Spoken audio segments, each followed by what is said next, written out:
Chapter 29. Flint.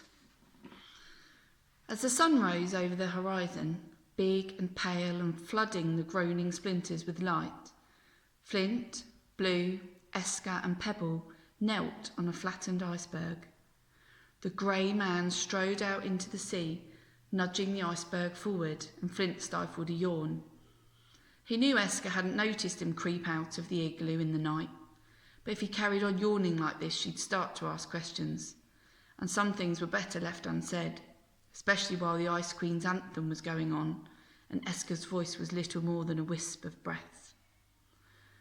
Flint glanced at Balapan circling above them. "She has an unfair advantage in this quest," he muttered. "Wings make all the difference." The grey man walked on for a while longer, then he paused before a maze of iced bridges, arches and spiral columns. "I'll leave you here," he said. "It seems like a perfectly reasonable place." "But we need to get to the furthest of the groaning splinters," Esker whispered. "We're not even among them yet." Flint nodded. "It's not as if the wind is going to carry us on. It's as calm as a mill pond this morning." Blue jabbed a little fist in both Esker and Flint's sides. "Listen to Giant. He no way." The grey man smiled at Blue. "For someone so small, you're actually rather wise." He stood back from the iceberg. And now for a spot of convenient wind. He took a deep breath in, and his stone body crunched as his chest swelled. Then he bent down, level with the iceberg the children sat on, and let his breath out. The iceberg drifted across the water, steered by the giant's breath, and the group swung round as they realised what was happening. "You're really not coming with us?" Flint cried. The giant's breath continued to push the iceberg out, even though the grey man now stood up tall. "I cannot stay any longer. There is someone I need to speak with." He paused. "But you will find the frost horn, and together you will blow it from the stars." Flint wondered whether it would be impolite to point out that the time for overdue catch-ups with friends was probably not now, just hours from the Ice Queen's dominion over Erkenwald. But there was something in the giant's eyes as he said goodbye, something kind and honest and wise, and Flint didn't press the matter further. "Thank you," Esker whispered.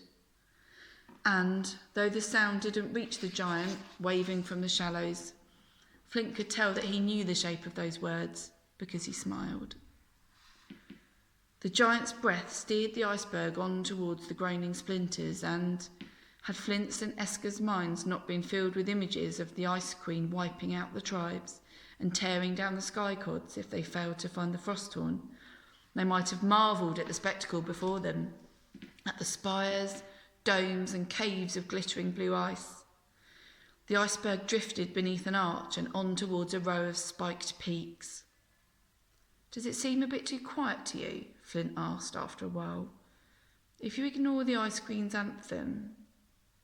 He listened for the cries of the birds from the cliffs, but there was nothing now. He looked back towards the flatter icebergs where the seals had been resting. They were gone too.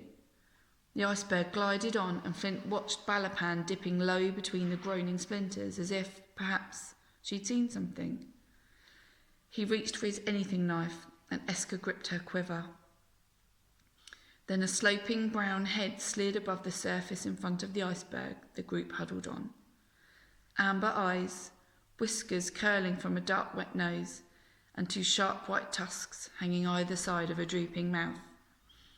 One by one, more brown heads appeared until they surrounded the iceberg in a dark circle. Flint swallowed. Walruses. The giant's breath nudged the iceberg forward, but the largest of the walruses lifted its blubbery body out of the water a fraction more until it blocked the path through the iceberg, and it ground to a halt. "They'll let us pass, won't they?" Esker whispered. But when the largest walrus shook his blubber and let out a juddering roar, Flint knew these were not ordinary walruses. Like the wolves back on the driftlands, these were now brutes cursed to obey the Ice Queen.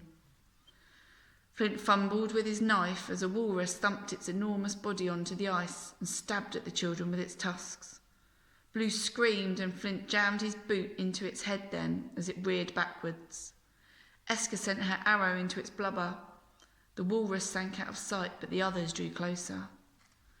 "Have you got an invention in your bag that can help us?" Esker gasped. Flint's eyes widened as he remembered he had left his rucksack back at the igloo. The grey man had warned against extra weight on the ice, and Flint hadn't wanted to lose the snow goose feathers he'd carried this far in the depths of the icy sea. He brandished his anything knife as another walrus shunted its hideous body against their iceberg.